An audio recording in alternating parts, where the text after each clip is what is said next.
Minasang, konnichiwa. Kembali lagi bersama Magi Sensei di kelas bahasa Jepang untuk pemula level N5. Hari ini kita masuk materi part ke-20 ya, Minasang. Jadi di part 20 ini kita masih belajar kata sifat ya, Minasang, untuk melanjutin materi part ke-18 dan part ke-19 yang kemarin. Nah, hari ini kita juga nggak ada kosakata baru ya. Jadi kita pakainya kosakata yang ada di video-video sebelumnya ya. Oke, langsung saja kita ke pembahasan.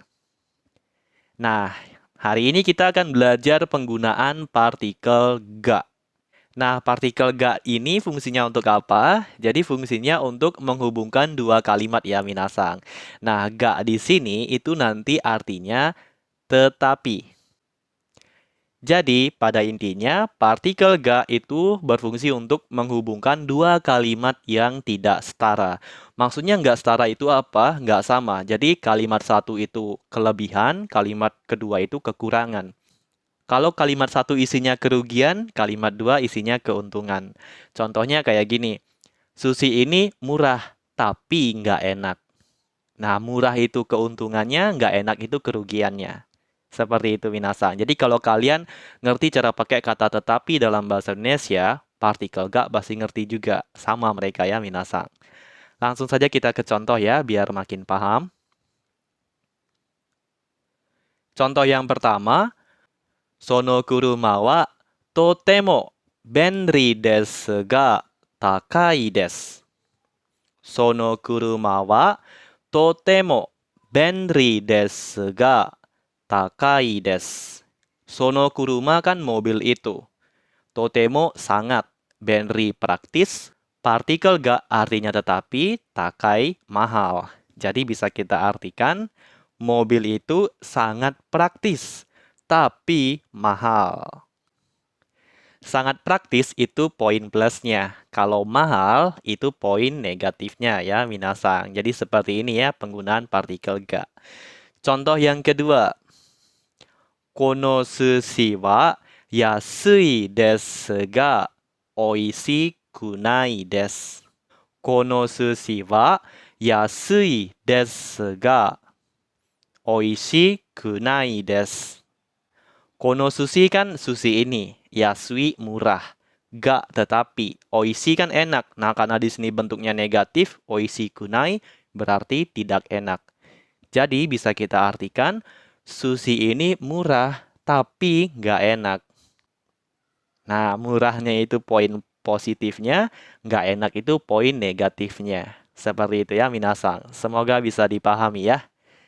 Sekarang kita lanjut ke pola yang kedua. Nah, di pola yang kedua ini kita belajar kata sambung soshite. Nah, soshite ini digunakan untuk apa? Soshite juga sama dengan partikel ga tadi. Jadi, soshite itu digunakan untuk menghubungkan dua kalimat. Nah, soshite ketika dia menghubungkan dua kalimat kata sifat, tolong diingat ya, ketika menghubungkan dua kalimat kata sifat, soshite itu bisa kita artikan dan. Jadi mirip dengan partikel to ya, Minasang. Nah, pertanyaannya, kok nggak pakai partikel to aja? Kan partikel to artinya dan. Tolong diingat ya, Minasang. Partikel to yang artinya dan itu digunakan untuk kalimat kata benda aja ya, Minasang. Contohnya, hong to enpitsu desu. Buku dan pensil. To nggak bisa digunakan untuk kalimat kata sifat. Contohnya, yasui to takai, itu nggak bisa. Seperti itu ya, Minasang. Jadi khusus untuk kata sifat, kalau mau bilang dan, itu pakainya soshite ya, Minasang. Tolong diingat sekali ya. Nah, karena kata sambung soshite ini, dia bisa diartikan dan ketika menghubungkan dua kalimat kata sifat. Jadi soshite ini itu digunakan ketika memberikan contoh kata sifat yang setara, yang sama. Sama-sama positif atau sama-sama negatif. Seperti itu ya, Minasang. Langsung saja kita ke contoh. Contoh yang pertama. Kuruma wa totemo benri desu.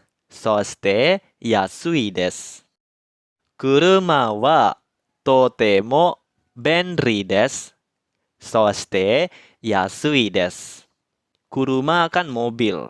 totemo sangat, benri itu praktis. Soste dan, yasui murah.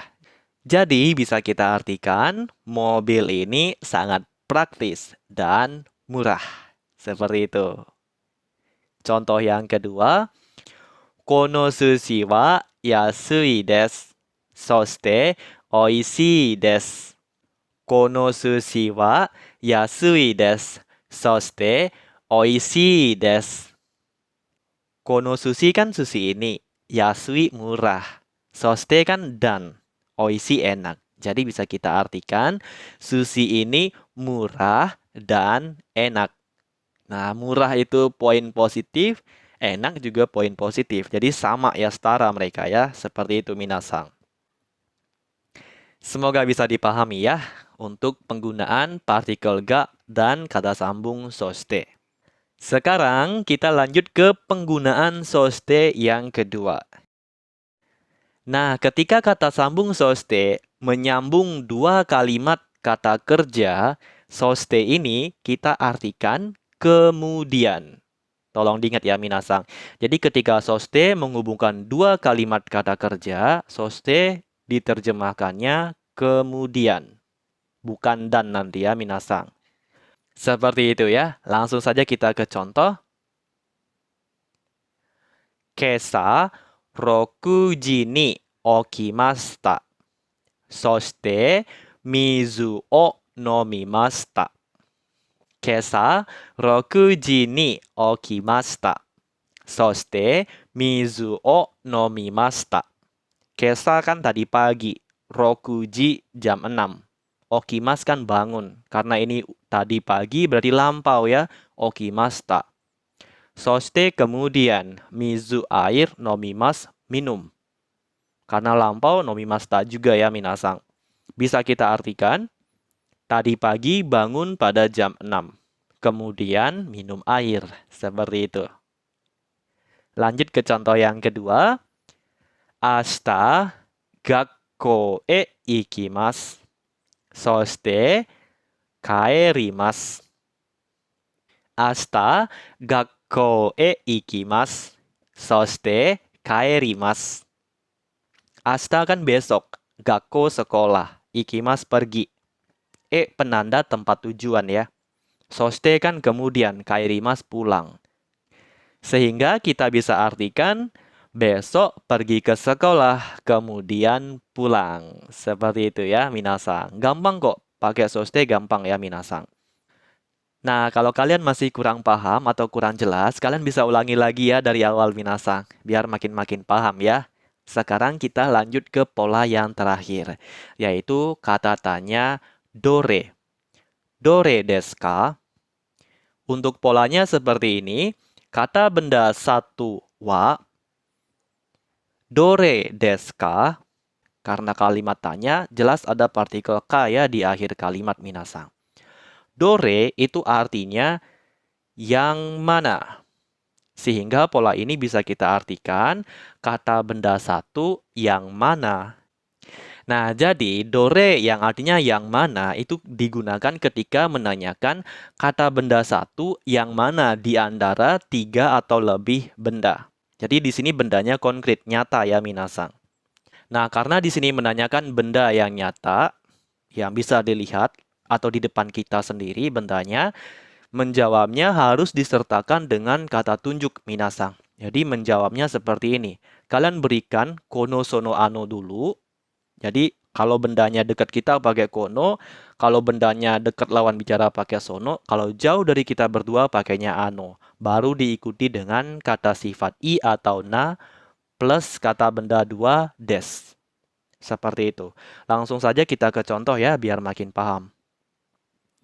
Si A bertanya, Kanojo no pasokon wa dore desu ka? Kanojo no pasokon wa dore desu ka? Kanojo kan dia cewek. No itu menyatakan kepemilikan. Pasokon itu PC ya, personal komputer. Dore yang mana? Jadi bisa kita artikan PC milik dia yang mana? Nah, mungkin di sini ada 4 komputer ya di depan. Nah, kemudian si A nanya, PC milik dia, si cewek, yang mana di antara 4 komputer itu? Nah, kemudian si B menjawab, Ano shiroi pasokong desu. Ano itu bisa kita terjemahkan itu, jauh dari kita berdua. Jadi komputernya itu jauh dari kita berdua. Shiroi itu putih, kata sifat i. Pasokong ya PC, personal komputer. Sehingga bisa kita artikan personal komputer yang putih itu. Seperti itu, minasang. Oke, tolong diingat ya, minasang, untuk cara menggunakan kata tanya dore dan cara menjawabnya. Nah, sekarang untuk yang terakhir, saya kasih latihan ya, minasang. Jadi, kalian bisa kerjakan latihannya, kalian berperan sebagai si B. Jadi, kalian tinggal respon pertanyaan dari si A ya, minasang. Nah, kalian bisa pause video ini untuk menjawab latihan berikut ya, minasang. Nah, jawabannya bisa kalian tulis di kolom komentar ya, biar bisa kita koreksi bersama jawabannya. Oke, itu saja ya untuk hari ini. Terima kasih karena sudah menonton dan sampai jumpa di video-video saya selanjutnya. Minasang, mite kurete arigatou gozaimashita. Ja, mata imashou.